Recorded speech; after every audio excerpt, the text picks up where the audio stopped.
America ਦੇ ਵਿੱਚ sex for justice ਦੇ ਜਿਹੜੇ ਐਡਵੋਕੇਟ ਨੇ ਗੌਰਵ ਪਤਵੰਤ ਸਿੰਘ ਪੰਨੂ, ਉਹਨਾਂ ਨੂੰ ਕਤਲ ਕਰਨ ਦੀ ਇੱਕ ਸਾਜ਼ਿਸ਼ ਜਿਹੜੀ ਆ ਉਹ ਨਾਕਾਮ ਹੋਈ ਆ। ਤੇ ਇਸ ਸਾਰੀ ਗੱਲਬਾਤ ਨਾਲ ਭਾਰਤ ਸਰਕਾਰ ਦਾ ਫੇਰ ਕਨੈਕਸ਼ਨ ਉਵੇਂ ਜੁੜਿਆ ਜਿਵੇਂ ਭਾਈ ਹਰਦੀਪ ਸਿੰਘ ਨਿੱਜਰ ਦੇ ਕਤਲ ਦਾ ਜੁੜਿਆ। ਜੇ ਕਿਸੇ ਅਮਰੀਕੀ ਨਾਗਰਿਕ ਨੂੰ ਅਮਰੀਕੀ ਸਰਜ਼ਮੀਨ ਤੇ ਕੋਈ ਵੰਗਾਰ ਆ, ਕੋਈ ਉਹਨੂੰ ਥ੍ਰੈਟ ਆ, ਤਾਂ ਫਿਰ ਇਹ ਅਮਰੀਕਾ ਦੀ ਪ੍ਰਭੂ ਸੱਤਾ ਲਈ ਚੁਣੌਤੀ ਹੈ। ਤੇ ਮੈਨੂੰ ਪੂਰਾ ਵਿਸ਼ਵਾਸ ਹੈ ਕਿ ਬਾਈਡਨ ਪ੍ਰਸ਼ਾਸਨ ਅਜਿਹੀ ਕਿਸੇ ਵੀ ਚੁਣੌਤੀ ਨਾਲ ਨਜਿੱਠਣ ਦੇ ਪੂਰੀ ਤਰ੍ਹਾਂ ਸਮਰੱਥ ਹੈ। ਐਡਵੋਕੇਟ ਗੌਰਵ ਪਤਵੰਤ ਸਿੰਘ ਪੰਨੂ ਦਾ ਕਤਲ ਕਰਨ ਨੂੰ ਫਿਰਦੇ ਆ। ਇਹ ਗੱਲ ਵੀ ਕੋਈ ਵਿਰਲਾ ਹੀ ਹੋ ਸਕਦਾ ਜਿਹੜਾ ਮੈਂਟਲ ਹੋਊ, ਬੰਦਾ ਪਾਗਲ ਹੋਊਗਾ, ਵੀ ਉਹ ਨਾ ਮੰਨੇ। ਬਾਕੀ ਤਾਂ ਸਾਰੀ ਦੁਨੀਆ ਨੂੰ ਹੀ ਪਤਾ ਹੈਗਾ ਵੀ ਇਹ ਬੜੇ ਔਖੇ ਨੇ ਗੌਰਵ ਪਤਵੰਤ ਸਿੰਘ ਪੰਨੂ।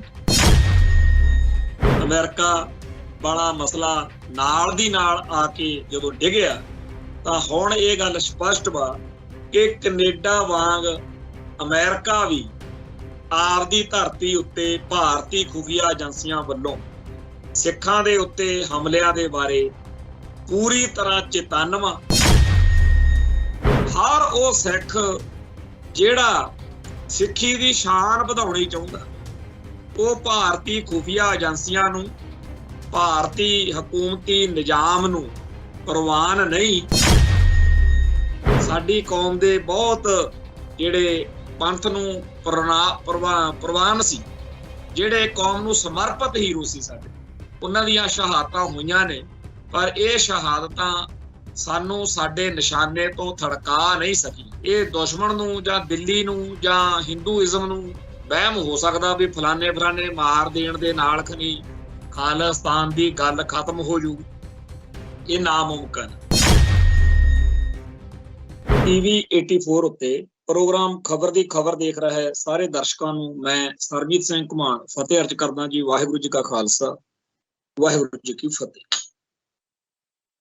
ਅੱਜ ਸਵੇਰ ਤੋਂ ਇੱਥੇ ਪੰਜਾਬ ਦੇ ਵਿੱਚ ਪੰਥਕ ਹਲਕਿਆਂ ਦੇ ਵਿੱਚ ਸੋਸ਼ਲ ਮੀਡੀਆ ਦੇ ਉੱਤੇ ਜਿਹੜੀ ਖਬਰ ਸਭ ਤੋਂ ਵੱਧ ਚਰਚਾ ਵਿੱਚ ਉਹ ਇਹ ਆ ਕਿ ਅਮਰੀਕਾ ਦੇ ਵਿੱਚ ਸੈਕਸ ਫਾਰ ਜਸਟਿਸ ਦੇ ਜਿਹੜੇ ਐਡਵੋਕੇਟ ਨੇ ਗੌਰਵ ਪਤਵੰਤ ਸਿੰਘ ਪੰਨੂ, ਉਹਨਾਂ ਨੂੰ ਕਤਲ ਕਰਨ ਦੀ ਇੱਕ ਸਾਜ਼ਿਸ਼ ਜਿਹੜੀ ਆ ਉਹ ਨਾਕਾਮ ਹੋਈ ਆ।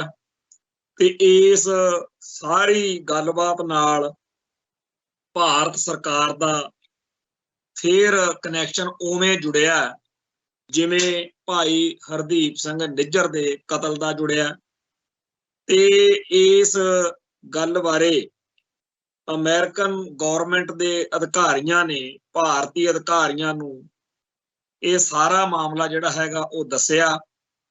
ਤੇ ਇਹ ਵੀ ਗੱਲ ਆ ਕਿ ਐਡਵੋਕੇਟ ਗੌਰਵ ਪਤਵੰਤ ਸਿੰਘ ਪੰਨੂ ਨੇ ਵੀ ਇਹਦੇ ਬਾਰੇ ਆਪਦਾ ਜਿਹੜਾ ਪੱਖ ਵਾ ਜਾਂ ਆਪਦਾ ਵਿਚਾਰ ਆ ਉਹ ਜ਼ਾਹਿਰ ਕੀਤਾ ਹੈ ਵੀ ਜੇ ਕਿਸੇ ਅਮਰੀਕੀ ਨਾਗਰਿਕ ਨੂੰ ਅਮਰੀਕੀ ਸਰਜ਼ਮੀਨ ਤੇ ਕੋਈ ਵੰਗਾਰ ਆ, ਕੋਈ ਉਹਨੂੰ ਥ੍ਰੈਟ ਆ, ਤਾਂ ਫਿਰ ਇਹ ਅਮਰੀਕਾ ਦੀ ਪ੍ਰਭੂ ਸੱਤਾ ਲਈ ਚੁਣੌਤੀ ਹੈ। ਤੇ ਮੈਨੂੰ ਪੂਰਾ ਵਿਸ਼ਵਾਸ ਹੈ ਕਿ ਬਾਈਡਨ ਪ੍ਰਸ਼ਾਸਨ ਅਜਿਹੀ ਕਿਸੇ ਵੀ ਚੁਣੌਤੀ ਨਾਲ ਨਜਿੱਠਣ ਦੇ ਪੂਰੀ ਤਰ੍ਹਾਂ ਸਮਰੱਥ ਹੈ। ਹੁਣ ਜਿਹੜੇ ਪਿਛਲੇ ਦਿਨਾਂ ਦੇ ਵਿੱਚ ਮਾਹੌਲ ਬਣਿਆ ਹੋਇਆ ਸੀ, ਜਦੋਂ ਕੈਨੇਡਾ ਦੇ ਵਿੱਚ ਭਾਈ ਹਰਦੀਪ ਸਿੰਘ ਨਿੱਜਰ ਦੇ ਸ਼ਹੀਦ ਹੋ ਜਾਣ ਤੋਂ ਬਾਅਦ ਬਹੁਤ ਸਾਰੇ ਭਾਰਤ ਪੱਖੀ ਲੋਕਾਂ ਨੇ ਆਪਦੇ ਹਿਸਾਬ ਨਾਲ ਗੱਲਾਂ ਕੀਤੀਆਂ। ਤੇ ਉਦੋਂ ਭਾਰਤ ਲਗਾਤਾਰ ਇਸ ਗੱਲ ਤੋਂ ਮੁੱਕਰਦਾ ਰਿਹਾ ਤੇ ਕਹਿੰਦਾ ਰਿਹਾ ਕਿ ਜੀ ਸਬੂਤ ਲਿਆਓ, ਸਬੂਤ ਲਿਆਓ। ਤੇ ਇਸ ਗੱਲ ਦੇ ਉੱਤੇ ਖਾਲਸਾ ਪੰਥ ਨੂੰ, ਸਿੱਖ ਕੌਮ ਨੂੰ ਤਾਂ ਕੈਨੇਡਾ ਤੋਂ ਜਦੋਂ ਕੈਨੇਡੀਅਨ ਸਿਸਟਮ ਨੇ ਕਿਹਾ ਵੀ ਨਿੱਜਰ ਦੇ ਕਤਲ ਵਿੱਚ ਭਾਰਤੀ ਏਜੰਸੀਆਂ ਦਾ ਹੱਥ ਹੈ, ਸਾਨੂੰ ਤਾਂ ਉਦੋਂ ਪਹਿਲਾਂ ਹੀ ਪਤਾ। ਜਿੱਦਣ ਭਾਈ ਹਰਦੀਪ ਸਿੰਘ ਨਿੱਜਰ ਦਾ ਸ਼ਹੀਦੀ ਤੋਂ ਬਾਅਦ ਇੱਥੇ ਭੋਗ ਸੀਗਾ ਅਕਾਲ ਤਖਤ ਸਾਹਿਬ ਤੇ। ਇੱਥੋਂ ਸਿੱਖ ਸੰਗਤਾਂ ਨੇ ਭਾਰਤੀ ਖੁਫੀਆ ਏਜੰਸੀ ਦਾ ਜਿਹੜਾ ਇੱਥੇ ਦਫ਼ਤਰ ਅੰਮ੍ਰਿਤਸਰ ਦੇ ਵਿੱਚ ਰਾਹ ਏਜੰਸੀ ਦਾ, ਉਹਦਾ ਘਰਾਓ ਕਰਨ ਦਾ ਉਦਣ ਹੀ ਪ੍ਰੋਗਰਾਮ ਲਿਖਿਆ ਹੋਇਆ ਸੀ। ਸੋ ਸਿੱਖ ਜਗਤ ਨੂੰ ਕੋਈ ਭੁਲੇਖਾ ਨਹੀਂ ਕਿ ਸਾਡੀ ਕੌਮ ਦੀਆਂ ਜਿਹੜੀਆਂ ਸ਼ਖਸੀਅਤਾਂ ਨੇ ਉਹਨਾਂ ਦੇ ਕਤਲ ਕੌਣ ਕਰਵਾ ਰਿਹਾ ਤੇ ਕਿਵੇਂ ਕਰਵਾ ਰਿਹਾ। ਪਰ ਕੈਨੇਡੀਅਨ ਸਿਸਟਮ ਨੇ ਜ਼ਰੂਰ ਟਾਈਮ ਲਿਆ ਗੱਲ ਨੂੰ, ਤੇ ਹੋ ਸਕਦਾ ਉਹਨਾਂ ਨੇ ਆਪਦੇ ਸਬੂਤ ਜਾਂ ਤੱਥ ਸਾਰੇ ਪੱਕੇ ਤੌਰ ਤੇ ਗੱਲ ਕਰਨੀ ਹੋਵੇ, ਪਰ ਅਸੀਂ ਤਾਂ ਪਹਿਲੇ ਦਿਨ ਤੋਂ ਹੀ ਇਸ ਗੱਲ ਤੋਂ ਜਾਣੂ। ਔਰ ਕੱਲੇ ਭਾਈ ਨਿੱਜਰ ਦੇ ਨਹੀਂ, ਹੋਰ ਵੀ ਜਿਹੜੇ ਸਿੱਖ ਕੌਮ ਦੇ ਸਾਡੇ ਆਗੂਆਂ ਦੇ ਕਤਲ ਹੋ ਰਹੇ ਨੇ ਉਹਦੇ ਪਿੱਛੇ ਭਾਰਤੀ ਖੁਫੀਆ ਏਜੰਸੀਆਂ ਨੇ। ਤੇ ਇਹ ਗੱਲ ਕਿ ਐਡਵੋਕੇਟ ਗੁਰਪਤਵੰਤ ਸਿੰਘ ਪੰਨੂ ਦਾ ਕਤਲ ਕਰਨ ਨੂੰ ਫਿਰਦੇ ਆ, ਇਹ ਗੱਲ ਵੀ ਕੋਈ ਵਿਰਲਾ ਹੀ ਹੋ ਸਕਦਾ ਜਿਹੜਾ ਮੈਂਟਲ ਹੋ ਬੰਦਾ, ਪਾਗਲ ਹੋਊਗਾ ਵੀ ਉਹ ਨਾ ਮੰਨੇ। ਬਾਕੀ ਤਾਂ ਸਾਰੀ ਦੁਨੀਆ ਨੂੰ ਹੀ ਪਤਾ ਹੈਗਾ ਵੀ ਇਹ ਬੜੇ ਔਖੇ ਨੇ ਗੁਰਪਤਵੰਤ ਸਿੰਘ ਪੰਨੂ। ਔਰ ਕੱਲੇ ਗੁਰਪਤਵੰਤ ਸਿੰਘ ਪੰਨੂ ਤੋਂ ਹੀ ਨਹੀਂ, ਜਿਹੜਾ ਵੀ ਸਿੱਖ ਚਾਹੇ ਉਹ ਕਿਸੇ ਵੀ ਤਰ੍ਹਾਂ ਜਿਹੜਾ ਪੰਥ ਦੀ ਚੜ੍ਹਦੀ ਕਲਾ ਲੋਚਦਾ, ਜਿਹੜਾ ਸਿੱਖੀ ਦੇ ਹਿੰਦੂ ਕਰਨ ਦੇ ਖਿਲਾਫ, ਜਿਹੜਾ ਚਾਹੁੰਦਾ ਵੀ ਸਿੱਖਾਂ ਨੂੰ ਆਪਦਾ ਆਜ਼ਾਦ ਕੌਮੀ ਘਰ ਮਿਲਣਾ ਚਾਹੀਦਾ, ਜਿਹੜਾ ਚਾਹੁੰਦਾ ਕਿ ਗੁਰੂ ਸਾਹਿਬਾਨ ਦੇ ਫਲਸਫੇ ਦਾ ਸਾਰੇ ਸੰਸਾਰ ਦੇ ਵਿੱਚ ਚਾਨਣ ਫੈਲੇ ਤੇ ਸਰਬੱਤ ਦਾ ਭਲਾ ਹੋਵੇ, ਹਰ ਉਹ ਸਿੱਖ ਜਿਹੜਾ ਸਿੱਖੀ ਦੀ ਸ਼ਾਨ ਵਧਾਉਣੀ ਚਾਹੁੰਦਾ, ਉਹ ਭਾਰਤੀ ਖੁਫੀਆ ਏਜੰਸੀਆਂ ਨੂੰ, ਭਾਰਤੀ ਹਕੂਮਤੀ ਨਿਜ਼ਾਮ ਨੂੰ ਪ੍ਰਵਾਨ ਨਹੀਂ ਤੇ ਉਹਦਾ ਕਤਲ ਕਰਨਾ ਤੇ ਕਰਾਉਣਾ, ਇਹ ਇਸ ਸਿਸਟਮ ਨੂੰ ਬੜਾ ਪੁੰਨ ਦਾ ਕੰਮ ਲੱਗਦਾ। ਪਰ ਇਹ ਗੱਲ ਵੱਖਰੀ ਆ ਕਿ ਜਿਨ੍ਹਾਂ ਨੂੰ, ਜਿਹੜੇ ਸਿੱਖਾਂ ਨੂੰ ਭਾਰਤੀ ਹਕੂਮਤ ਕਤਲ ਕਰਦੀ ਆ, ਉਹ ਖਾਲਸਾ ਪੰਥ ਦੇ ਇਤਿਹਾਸ ਵਿੱਚ ਹੀਰਿਆਂ ਵਾਂਗੂ, ਜਿਵੇਂ ਮਹਿੰਗੇ ਤੋਂ ਮਹਿੰਗੇ ਕੋਈ ਚੀਜ਼ ਹੋਵੇ ਉਵੇਂ ਉਹਦਾ ਰੁਤਬਾ ਹੋ ਜਾਂਦਾ। ਮਰਨਾ ਤਾਂ ਹਰੇਕ ਬੰਦੇ ਨੇ ਹੈਗਾ ਹੀ ਹੈ, ਪਰ ਜਿਹੜਾ ਧਰਮ ਲਈ, ਪੰਥ ਲਈ, ਕੌਮ ਲਈ ਆਪਦੀ ਜਿਹੜੀ ਆਜ਼ਾਦੀ ਲਈ ਲੜਾਈ 'ਚ ਮਾਰਿਆ ਜਾਵੇ ਉਹ ਸ਼ਹੀਦ ਹੁੰਦਾ। ਇਹ ਖਾਲਸਾ ਪੰਥ ਨੂੰ ਇਸ ਗੱਲ ਦਾ ਫਖਰ ਆ ਕਿ ਬੇਸ਼ੱਕ ਸਾਡੀ ਕੌਮ ਦੇ ਬਹੁਤ ਜਿਹੜੇ ਪੰਥ ਨੂੰ ਪ੍ਰਵਾਨ ਸੀ, ਜਿਹੜੇ ਕੌਮ ਨੂੰ ਸਮਰਪਿਤ ਹੀਰੋ ਸੀ ਸਾਡੇ, ਉਹਨਾਂ ਦੀਆਂ ਸ਼ਹਾਦਤਾਂ ਹੋਈਆਂ ਨੇ, ਪਰ ਇਹ ਸ਼ਹਾਦਤਾਂ ਸਾਨੂੰ ਸਾਡੇ ਨਿਸ਼ਾਨੇ ਤੋਂ ਥੜਕਾ ਨਹੀਂ ਸਕੀਆਂ। ਨਾ ਹੀ ਇਹ ਗਾਂਹ ਹੋ ਸਕਦਾ, ਇਹ ਦੁਸ਼ਮਣ ਨੂੰ ਜਾਂ ਦਿੱਲੀ ਨੂੰ ਜਾਂ ਹਿੰਦੂਇਜ਼ਮ ਨੂੰ ਵਹਿਮ ਹੋ ਸਕਦਾ ਵੀ ਫਲਾਣੇ ਮਾਰ ਦੇਣ ਦੇ ਨਾਲ ਖਨੀ ਖਾਲਿਸਤਾਨ ਦੀ ਗੱਲ ਖਤਮ ਹੋ ਜੂ। ਇਹ ਨਾਮੁਮਕਿਨ। ਇੱਥੇ ਤਾਂ ਸਾਡੇ ਸਾਹਮਣੇ ਦੋ ਬੜੇ ਅਹਿਮ ਵਾਕਿਆਤ ਨੇ ਜਿਹੜੇ ਹਰੇਕ ਸਿੱਖ ਦੇ ਦਿਲ ਦਿਮਾਗ ਦੇ ਵਿੱਚ ਪੂਰੀ ਤਰ੍ਹਾਂ ਜਿਵੇਂ ਫੱਟੀ 'ਚ ਕਿੱਲ ਖੁੱਭਿਆ ਹੁੰਦਾ ਨਾ, ਐਂ ਖੁੱਭੇ ਹੋਏ ਨੇ। ਜਦੋਂ ਸੂਬਾ ਸਰਹੰਦ ਦੀ ਕਚਹਿਰੀ ਵਿੱਚ ਛੋਟੇ ਸਾਹਿਬਜ਼ਾਦਿਆਂ ਨੂੰ ਪੁੱਛਿਆ ਗਿਆ ਕਿ ਜੇ ਤੁਹਾਨੂੰ ਛੱਡ ਦਿੱਤਾ ਜਾਵੇ ਫੇਰ ਕੀ ਕਰੋਗੇ, ਉਹ ਕਹਿੰਦੇ ਪਹਿਲੀ ਗੱਲ ਤਾਂ ਸਾਨੂੰ ਇਹ ਯਕੀਨ ਹੀ ਨਹੀਂ ਹੈਗਾ ਵੀ ਤੁਸੀਂ ਸਾਨੂੰ ਛੱਡ ਦਿਓ, ਪਰ ਚਲੋ ਜੇ ਮੰਨ ਹੀ ਲਈਏ ਤਾਂ ਫਿਰ ਅਸੀਂ ਜੰਗਲਾਂ 'ਚ ਜਾਵਾਂਗੇ, ਹਥਿਆਰ ਤੇ ਘੋੜੇ ਤੇ ਸਿੰਘ ਇਕੱਠੇ ਕਰਾਂਗੇ ਤੇ ਤੁਹਾਡੇ ਨਾਲ ਆ ਕੇ ਲੜਾਂਗੇ ਤੇ ਲੜਦੇ ਹੀ ਰਵਾਂਗੇ। ਇਹ ਜਿਹੜਾ ਸਾਡੀ ਕੌਮ ਦੇ ਲਈ ਸਦਾ ਲਈ ਕਿ ਜ਼ੁਲਮ ਅਤੇ ਜਾਬਰ ਦੇ ਖਿਲਾਫ ਲੜਦੇ ਰਹਿਣਾ, ਇਹ ਜਿਹੜਾ ਸਾਡੀ ਕੌਮ ਨੂੰ ਇਸ ਤਰੀਕੇ ਦੀ ਲੀਹ ਪਾ ਦਿੱਤੀ ਆ ਕਿ ਆਪਦੀ ਆਜ਼ਾਦੀ ਲਈ, ਆਪਦੇ ਧਰਮ ਲਈ ਕਿਵੇਂ ਲੜਨਾ ਹੈ, ਇਹ ਹਰ ਇੱਕ ਸਿੱਖ ਦੇ ਦਿਲ ਦਿਮਾਗ ਦੇ ਵਿੱਚ ਜਿਵੇਂ ਫੱਟੀ 'ਚ ਕਿੱਲ ਠੁਕਿਆ ਹੁੰਦਾ, ਐਂ ਗੱਲ ਠੁਕੀ ਹੋਈ ਕਿ ਖਾਲਸਾ ਜਾਂ ਬਾਗੀ ਹੁੰਦਾ ਜਾਂ ਬਾਦਸ਼ਾਹ ਹੁੰਦਾ, ਖਾਲਸਾ ਗੁਲਾਮ ਨਹੀਂ ਹੁੰਦਾ, ਖਾਲਸਾ ਕਦੇ ਵੀ ਕਿਸੇ ਦੀ ਅਧੀਨਗੀ ਨਹੀਂ ਮੰਨਦਾ। 1947 ਮੌਕੇ ਉਸ ਵੇਲੇ ਹਿੰਦੂ ਆਗੂਆਂ ਨੇ ਝੂਠ ਤੂਫਾਨ ਬੋਲ ਕੇ ਸਿੱਖ ਆਗੂਆਂ ਨੂੰ ਪਚੜਾ ਲਿਆ, ਭਰਮਾ ਲਿਆ ਤੇ ਸਿੱਖਾਂ ਨੂੰ ਇਉਂ ਲੱਗਣ ਲਾ ਦਿੱਤਾ ਬਈ ਜਿਵੇਂ 1947 ਤੋਂ ਬਾਅਦ ਜਿਹੜਾ ਮੁਲਕ ਢਾਂਚਾ ਖੜਾ ਕਰੂਗਾ ਭਾਰਤ, ਉਹਦੇ ਵਿੱਚ ਸਿੱਖਾਂ ਨੂੰ ਉਹਨਾਂ ਦੇ ਹੱਕ ਹਕੂਕ ਮਿਲਣਗੇ। ਹੁਣ ਇਸ ਝੂਠ ਨੂੰ ਜਿਸ ਤਰੀਕੇ ਨਾਲ ਇਹਨਾਂ ਨੇ ਪੱਕਾ ਕਰਨ ਲਈ ਸੌਹਾਂ ਖਾਧੀਆਂ, ਪ੍ਰਣ ਕੀਤੇ, ਉਹ ਸਾਰਾ ਕੁਝ ਆਪਾਂ ਨਿੱਤ ਚਰਚਾ ਕਰਦੇ ਰਹਿੰਦੇ ਆ। ਤੇ ਉਸ ਗੱਲ ਦੇ ਵਿੱਚ ਫਸ ਕੇ ਸਾਡੀ ਕੌਮ ਇੱਕ ਵਾਰ ਇਹਨਾਂ ਦੇ ਭੁਲੇਖੇ ਵਿੱਚ ਆ ਤਾਂ ਗਈ, ਪਰ 1984 ਨੇ ਇੱਕ ਇਹੋ ਜਿਹਾ ਕਰਾਰਾ ਝਟਕਾ ਸਾਡੀ ਕੌਮ ਨੂੰ ਮਾਰਿਆ ਕਿ ਸਾਡੀ ਅਕਲ ਟਿਕਾਣੇ ਆ ਗਈ। ਧੰਨਵਾਦ ਕਰਨਾ ਚਾਹੀਦਾ ਉਹਨਾਂ ਹਿੰਦੂਇਜ਼ਮ ਨੂੰ ਪ੍ਰਣਾਏ ਹੋਏ ਸਿੱਖਾਂ ਦੇ ਦੁਸ਼ਮਣਾਂ ਦਾ, ਜਿਨ੍ਹਾਂ ਨੇ ਸਾਨੂੰ ਚੇਤੇ ਕਰਾਇਆ ਭਾਈ ਆਪਦਾ ਮੁਲਕ ਬਣਾ ਲਓ, ਨਹੀਂ ਤਾਂ ਐਂ ਤੁਹਾਡੇ ਤਖਤ ਢਾਹੇ ਜਾਣਗੇ, ਨਹੀਂ ਐਂ ਤੁਹਾਡੇ ਗਲਾਂ 'ਚ ਟਾਇਰ ਪਾਏ ਜਾਣਗੇ, ਐਂ ਤੁਹਾਡੀਆਂ ਧੀਆਂ ਭੈਣਾਂ ਬੇਪੱਤ ਹੋਣਗੀਆਂ ਤੇ ਕਾਤਲਾਂ ਨੂੰ ਇੰਡੀਅਨ ਸਟੇਟ ਸਿਸਟਮ ਐ ਉੱਚੇ ਅਹੁਦੇ ਦੇ ਕੇ ਨਵਾਜੂ। ਸੋ ਜਿਹੜਾ ਇਸ ਮੁਲਕ ਦੇ ਹਾਕਮਾਂ ਨੇ 1984 ਦਾ ਸਾਲ ਸਾਡੀ ਕੌਮ ਨੂੰ ਜਗਾਉਣ ਤੇ ਲਾਇਆ, ਉਹ ਇੱਕ ਆਪਣੇ ਆਪ ਦੇ ਵਿੱਚ ਵੱਖਰੀ ਗੱਲ।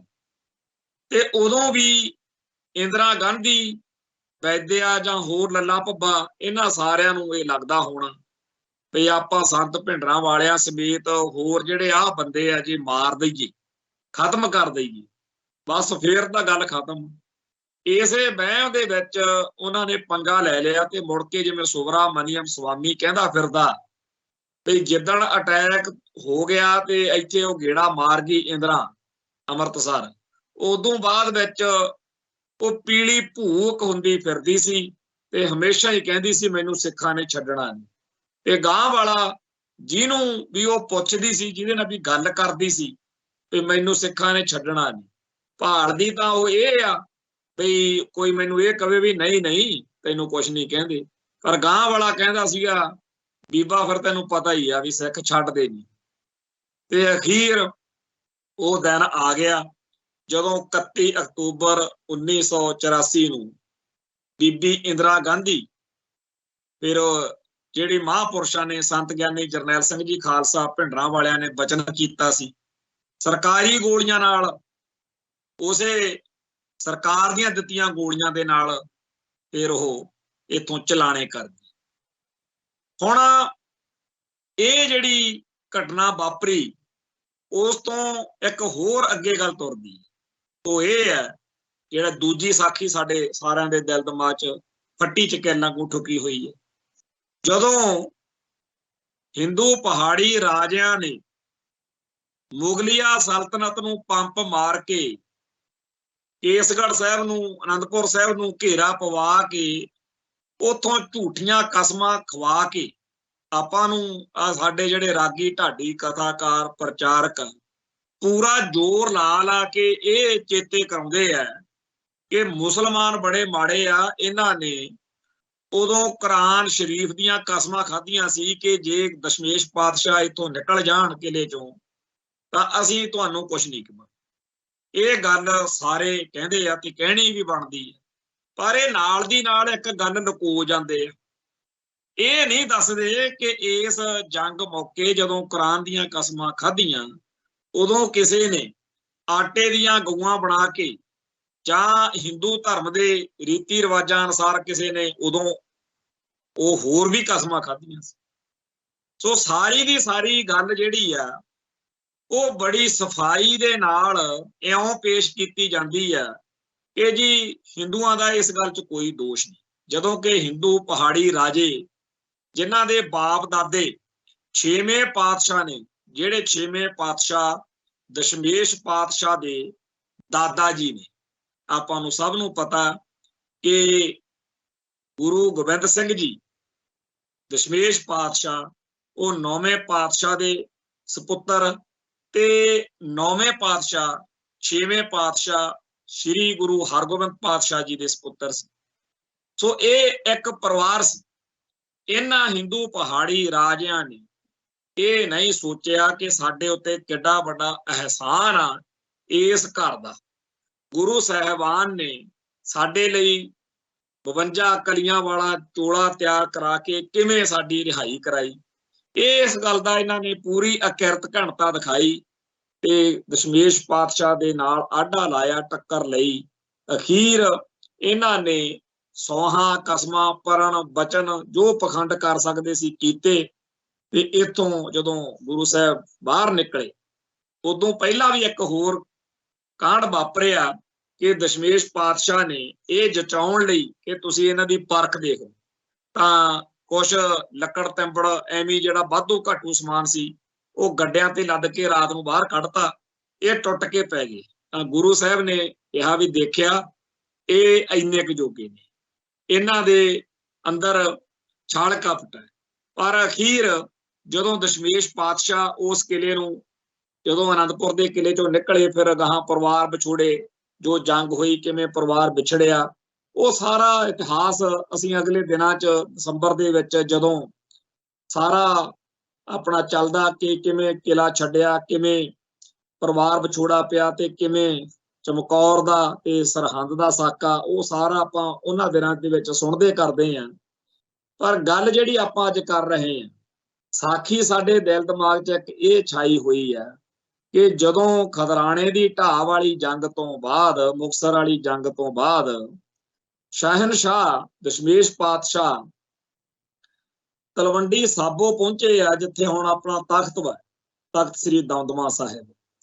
इस अस्थान दे उत्ते जदों गुरु पातशाह दे परिवार पहुंचे, उन्होंने आख्या बचन कीता कि पुत्र किथे, साहिबजादे किथे। तां दसदे आ साखी इउं साडे सामने पेश है कि 4 मुए तो क्या हुआ, जीवत कई हजारा, सारे अपने बैठे। हुण जिहड़ी सामने बैठी सी खलकत, जिहड़ी कौम बैठी सी, असीं सारे ओ हैं। तो 4 मरन 40 मरन 40,000 मरन, ये साडे लई कोई फर्क वाली गल नहीं। जीवत कई हजार, हजारां दी गिणती विच, हजारां तो भी हजारां दी गिणती विच अमुक गल। जदों तिकर धरती उत्ते सृष्टि आ उदों तिकर सिख कौम खत्म नहीं हो सकती ते ये जंग सदा जारी रहनी। जदों कोई हुक्मरान सत्ता दे नशे विच सिੱਖੀ ਅਤੇ सिखां नूं मकाउण दा अहद करदा, वो बड़े छड़ावे करदा, बड़े ड्रामे करदा।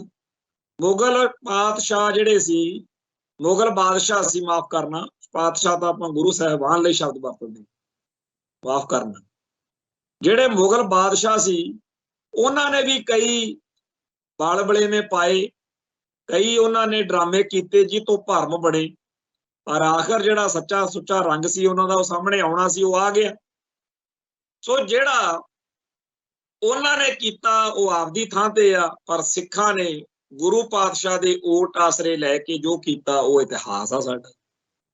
फिर ਉਹਦੇ ਵਿੱਚੋਂ ਨਿਕਲਿਆ 18ਵੀਂ ਸਦੀ ਦਾ ਸਾਡਾ ਉਹ ਲਹੂ ਭਿੱਜਿਆ ਇਤਿਹਾਸ, ਜਿਹਦੇ ਸਾਹਮਣੇ ਅੱਜ ਜਦੋਂ ਕੋਈ ਪੜ੍ਹਦਾ ਤਾਂ ਲਹੂ ਦੇ ਖੂਨ ਦੇ ਅੱਖਾਂ ਚੋਂ ਹੰਝੂ ਵਗਦੇ ਆ ਵੀ ਹੈ ਕੋਈ ਦਿਨ ਇਹੋ ਜਿਹਾ ਨਹੀਂ ਜਿੱਥੇ ਕਤਲੋ ਗਾਰਦ, ਖੂਨ ਖਰਾਬਾ, ਘੋੜਿਆਂ ਦੀਆਂ ਕਾਠੀਆਂ ਤੇ ਹੀ ਰਾਤਾਂ ਕੱਟੀਆਂ ਗੁਰੂ ਦੇ ਸਿੱਖਾਂ ਨੇ। 100 ਸਾਲ ਦਾ ਉਹ ਇਤਿਹਾਸ ਜਿਸ ਕੌਮ ਦੀਆਂ ਨੀਹਾਂ 'ਚ ਹੈ, ਉਹਨੂੰ ਇਹ ਸੋਚਦੇ ਆ ਵੀ 4 ਬੰਦੇ ਮਾਰ ਕੇ ਖਰੇ ਡਰਾ ਡਰੂ ਲਵਾਂਗੇ, ਛਾਪੇ ਛੁਪੇ ਮਾਰੋ, ਕਹਿੰਦੇ NIA ਵਾਲਿਆਂ ਨੂੰ ਭੇਜੋ ਜੀ। ਹੁਣ ਇੱਥੇ ਪੰਜਾਬ ਦੀ ਧਰਤੀ ਉੱਤੇ ਹਜ਼ਾਰਾਂ ਸਿੱਖਾਂ ਨੂੰ ਕਤਲ ਕੀਤਾ, ਹਜ਼ਾਰਾਂ ਉੱਤੇ ਝੂਠੇ ਮੁਕੱਦਮੇ ਦਰਜ ਕਰਕੇ ਜੇਲ੍ਹਾਂ 'ਚ ਭੇਜਿਆ। ਇਹ ਸਾਰਾ ਕੁਝ ਕਾਹਦੇ ਲਈ ਕਿ ਸਿੱਖਾਂ ਨੂੰ ਦਹਿਲਾ ਦੇਣਾ, ਸਿੱਖਾਂ ਨੂੰ ਦੱਸਣਾ ਕਿ ਤੁਸੀਂ ਜਿਹੜੇ ਮੁਗਲਾਂ ਤੋਂ ਨਹੀਂ ਕਾਬੂ ਆਏ, ਅੰਗਰੇਜ਼ਾਂ ਤੋਂ ਨਹੀਂ ਕਾਬੂ ਆਏ, ਹੁਣ ਅਸੀਂ ਹਿੰਦੂ ਆਏ ਹਾਂ ਰਾਜੀ, ਸਾਡੀ ਹਿੰਦੂ ਪਾਤਸ਼ਾਹੀ ਦੇ ਸਾਹਮਣੇ ਤੁਸੀਂ ਇੱਥੇ ਭਾਲੇ ਨਹੀਂ ਸੀ। ਉਹ ਜ਼ੋਰ ਇਹਨਾਂ ਨੇ ਲਾਉਣਾ, ਵੱਧ ਤੋਂ ਵੱਧ ਲਾਉਣਗੇ, ਪਰ ਨਾਲ ਦੀ ਨਾਲ ਇਹ ਚੀਜ਼ ਕਿ ਸਾਡੇ ਕੋਲ ਨਾ ਤਾਂ ਕਿਸੇ ਨੂੰ ਜਿਵੇਂ ਹੁੰਦਾ ਵੀ ਕਿਸੇ ਨੂੰ ਰਾਜ ਉੱਤੇ, ਕਿਸੇ ਨੂੰ ਕਿਸੇ ਚੀਜ਼ ਤੇ ਮਾਣ ਹੁੰਦਾ, ਸਾਡਾ ਤਾਂ ਭਰੋਸਾ ਉਸ ਸੱਚੇ ਪਾਤਸ਼ਾਹ ਤੇ ਆ, ਗੁਰੂ ਮਹਾਰਾਜ ਤੇ ਭਰੋਸਾ। ਤੇ ਗੁਰੂ ਮਹਾਰਾਜ ਦੇ ਓਟ ਆਸਰੇ ਅਸੀਂ ਇਹ ਗੱਲ ਜਾਣਦੇ ਹਾਂ ਵੀ ਅਸੀਂ ਇਸ ਓਟ ਆਸਰੇ ਸ਼ਹਿਨਸ਼ਾਹੀਆਂ ਪਲਟਾਈਆਂ ਨੇ ਤੇ ਹੁਣ ਵੀ ਇਹ ਡਰਾਮੇ, ਇਹ ਸ਼ੋਸ਼ੇ, ਕਦੇ ਕਹਿਣਾ ਕਿ ਜੀ ਅਸੀਂ ਤਾਂ ਸਿੱਖਾਂ ਦਾ ਸਤਿਕਾਰ ਹੀ ਬੜਾ ਕਰਦੇ ਹਾਂ, ਕਦੇ ਕਹਿਣਾ ਕਿ ਜੀ ਅਸੀਂ ਸਿੱਖਾਂ ਦਾ ਦੇਣ ਨਹੀਂ ਦੇ ਸਕਦੇ, ਕਦੇ ਕੋਈ ਹੋਰ ਪਖੰਡ ਕਰਨਾ। ਇੱਕ ਨਵਾਂ ਪਖੰਡ ਤੋਰਿਆ, ਅਖੇ ਜੀ ਗੁਰੂ ਸਾਹਿਬਾਨ ਜਿਹੜੇ ਆ ਉਹ ਬਹੁਤ ਵੱਡੇ ਦੇਸ਼ ਭਗਤ ਹੋਏ, ਬੜੇ ਮਹਾਨ ਉਹਨਾਂ ਨੇ ਇਸ ਮੁਲਕ ਲਈ ਕੁਰਬਾਨੀਆਂ ਕੀਤੀਆਂ। ਇਹ ਗੱਲਾਂ ਕਿਉਂ, ਕਾਹਦੇ ਲਈ? ਹੁਣ ਇੱਕ ਜਿਹੜੀ ਸਧਾਰਨ ਬਿਰਤੀ ਵਾਲਾ ਉਹ ਤਾਂ ਕਹੂਗਾ ਵੀ ਦੇਖੋ ਹਿੰਦੂ ਭਾਈਚਾਰਾ ਕਿੱਡਾ ਸਤਿਕਾਰ ਕਰਦਾ ਹੈ, ਮਹਾਨ ਦੇਸ਼ ਭਗਤ ਦੱਸ ਰਹੇ, ਕੁਰਬਾਨੀਆਂ ਦਾ ਸਤਿਕਾਰ ਕਰਦੇ, ਪਰ ਅਸਲ ਵਿੱਚ ਉਹ ਗੁਰੂ ਸਾਹਿਬਾਨ ਨੂੰ, ਉਹਨਾਂ ਦੀ ਜਿਹੜੀ ਦੈਵੀ ਪੈਗੰਬਰੀ ਦਿੱਖ ਵਾ, ਜਿਹੜੀ ਰੂਹ ਆ ਉਹਨਾਂ ਦੀ, ਜਿਹੜਾ ਉਹਨਾਂ ਦਾ ਉੱਚਾ ਸੁੱਚਾ ਕੱਦ ਕਰਦਾਰ ਆ, ਜੋ ਉਹਨਾਂ ਦੀ ਘਾਲਣਾ ਹੈ, ਜੋ ਉਹਨਾਂ ਦਾ ਦਰਜਾ ਹੈ, ਉਹ ਉਹਦੇ ਖਿਲਾਫ ਆ ਜਾਂਦਾ। ਦੇਸ਼ ਇੱਕ ਧਰਤੀ ਦਾ ਟੁਕੜਾ, ਉਹਦਾ ਭਗਤ ਹੋਣਾ ਕੋਈ ਸ਼ਾਨ ਵਾਲੀ ਗੱਲ ਨਹੀਂ ਹੁੰਦੀ। ਅਸੀਂ ਤਾਂ ਉਹਦੇ ਭਗਤ ਹਾਂ ਜਿਹਨੇ ਇਹੋ ਜਿਹੇ ਦੇਸ਼ਾਂ ਦਾ ਸਮੂਹ, ਇਹ ਧਰਤੀ ਤੇ ਧਰਤੀਆਂ ਦੀਆਂ ਵੀ ਧਰਤੀਆਂ ਗਾਹਾਂ, ਕੁੱਲ ਬ੍ਰਹਿਮੰਡ ਜਿਹੜਾ ਦਿਸਦਾ ਤੇ ਅਣਦਿਸਦਾ ਸੰਸਾਰ ਆ, ਉਹ ਅਕਾਲ ਪੁਰਖ, ਪੂਜਾ ਅਕਾਲ ਕੀ, ਪਰਚਾ ਸ਼ਬਦ ਕਾ, ਦਿਦਾਰ ਖਾਲਸੇ ਕਾ, ਇਹ ਸਾਨੂੰ ਸਾਡੇ ਪਾਤਸ਼ਾਹ ਦਾ ਹੁਕਮ। ਸੋ ਅਸੀਂ ਸਿੱਖ ਕਦੇ ਦੇਸ਼ ਭਗਤ ਨਹੀਂ ਹੋ ਸਕਦੇ, ਅਸੀਂ ਭਗਤ ਭੁਗਤ ਕਿਸੇ ਦੇਸ਼ ਦੇ ਨਹੀਂ ਹੈਗੇ। ਅਸੀਂ ਕਿਵੇਂ ਇਹ ਸੁਣ ਲਈਏ ਕਿ ਗੁਰੂ ਸਾਹਿਬਾਨ ਦੇਸ਼ ਦੇ ਕਿਸੇ ਦੇ ਭਗਤ ਸੀ? ਅਖੇ ਜੀ ਉਹਨਾਂ ਦੀ ਮਹਾਨ ਕੁਰਬਾਨੀਆਂ ਇਸ ਮੁਲਕ ਲਈ। ਫੇਰ ਜਿਹੜਾ ਬਾਕੀ ਧਰਤੀ ਹੈ ਉਹ ਕਿਹਦੀ ਹੈ? ਸਾਡੀ ਸਿੱਖ ਫਲਸਫੇ ਦੇ ਅਨੁਸਾਰ ਗੁਰੂ ਅਤੇ ਪਰਮੇਸ਼ਰ 'ਚ ਕੋਈ ਭੇਦ ਨਹੀਂ। ਤੋ ਜਦੋਂ ਅਸੀਂ ਗੁਰੂ ਤੇ ਪਰਮੇਸ਼ਰ 'ਚ ਕੋਈ ਭੇਦ ਨਹੀਂ ਮੰਨਦੇ, ਇੱਕ ਬਾਬਾ ਅਕਾਲ ਰੂਪ ਮੰਨਦੇ, ਤਾਂ ਫਿਰ ਇਹ ਕਿਵੇਂ ਹੋ ਸਕਦਾ ਵੀ ਗੁਰੂ ਸਾਹਿਬ ਜਿਹੜੇ ਆ ਉਹ ਇਕੱਲੇ ਇਸ ਮੁਲਕ ਲਈ ਇਸ ਧਰਤੀ ਤੇ ਆਏ ਹੋ? ਇਹ ਹਿੰਦੂ ਮਿਥਿਹਾਸ ਨੇ ਜਾਂ ਹਿੰਦੂ ਇਤਿਹਾਸ ਨੇ ਇਹ ਗੱਲ ਪ੍ਰਚਾਰੀ ਹੋਈ ਆ ਕਿ 33 ਕਰੋੜ ਦੇਵੀ ਦੇਵਤੇ ਅਵਤਾਰ ਕਈ ਹੋਏ ਨੇ, ਰਾਮਚੰਦਰ ਨੂੰ ਵੀ, ਕ੍ਰਿਸ਼ਨ ਨੂੰ ਵੀ, ਤੇ ਹੋਰ ਬੜੇ ਅਵਤਾਰ ਬੜੇ ਹੀ ਨੇ, ਬੇਅੰਤ ਨੇ। ਇਹ ਸਾਰੇ ਕਹਿੰਦੇ ਇਸ ਬ੍ਰਹਮੰਡ ਦੇ ਉੱਤੇ, ਇਸ ਧਰਤੀ ਦੇ ਉਧਾਰ ਲਈ ਕਹਿੰਦੇ ਆਏ। ਕਹਿੰਦੇ ਇਹ ਨੇ ਪਹਿਲੀ ਲਾਈਨ 'ਚ, ਪਰ ਅਗਲੀ ਲਾਈਨ 'ਚ ਕੀ ਹੁੰਦਾ ਵੀ ਭਾਰਤ ਵਰਸ਼, ਵੀ ਇਹ ਸਾਰੇ ਦੇਵੀ ਦੇਵਤੇ ਇੱਥੇ ਹੀ ਪੈਦਾ ਹੋਏ ਤੇ ਇਹੀ ਧਰਤੀ, ਉਦੋਂ ਮਤਲਬ ਹੈ ਹੀ ਧਰਤੀ ਇਹ, ਬਾਕੀ ਧਰਤੀ ਦਾ ਕੋਈ ਉਹ ਜਿਵੇਂ ਕੁਝ ਹੁੰਦਾ ਹੀ ਨਹੀਂ।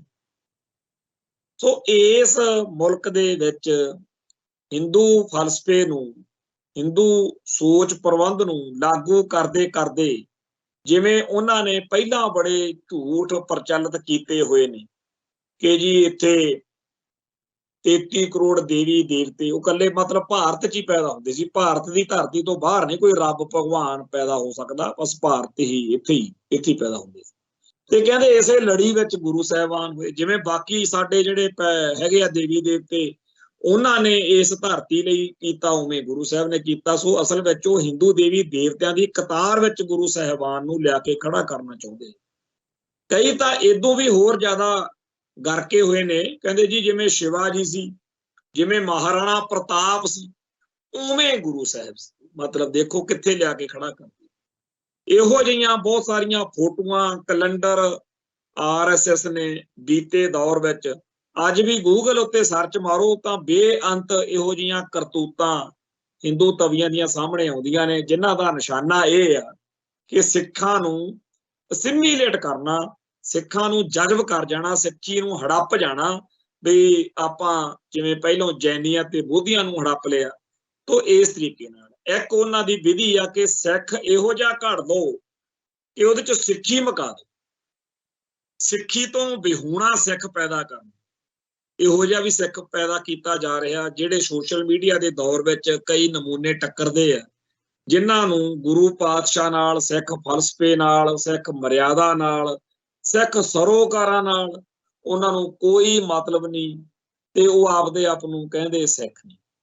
ਹਰ ਗੱਲ 'ਚ, ਹਰ ਪਲ ਵਿੱਚ, ਹਰ ਸੋਚ ਵਿੱਚ ਉਹ ਸਿੱਖੀ ਤੋਂ ਕੋਰੇ ਆ, पर वो कहते हैं जी असीं सिक्खी दे सब तो बड़े दावेदार, सिक्खी तो कोहां दूर खड़ के सिख ये भारती हुकूमत दे पैदा कीते हुए सिख ने। इवें ही देहधारी गुरु डम जिहड़ा डेरावाद ये की है, ये गुरु मानियो ग्रंथ दे साडे जिहड़े गुरु पातशाह दा सानू हुक्म आ ना कि आग्या भाई अकाल की तवै चलायो पंथ सब सिखन को हुक्म है गुरु मानियो ग्रंथ।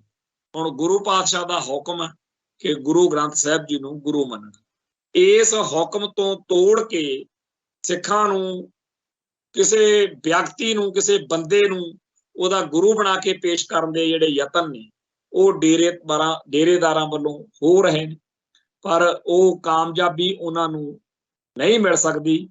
चाहे कोई किन्ना भी अरसा सिक्खी तो दूर किसी नूं कर लिया जाए, पर जदों किसी शेर दे पुੱਤ नूं दस दिता जाए कि तू शेर आ, फिर वो शेरां वाली भड़क शेरां वाली बवक जिहड़ी आ वो दोबारा ग्रहण कर ले।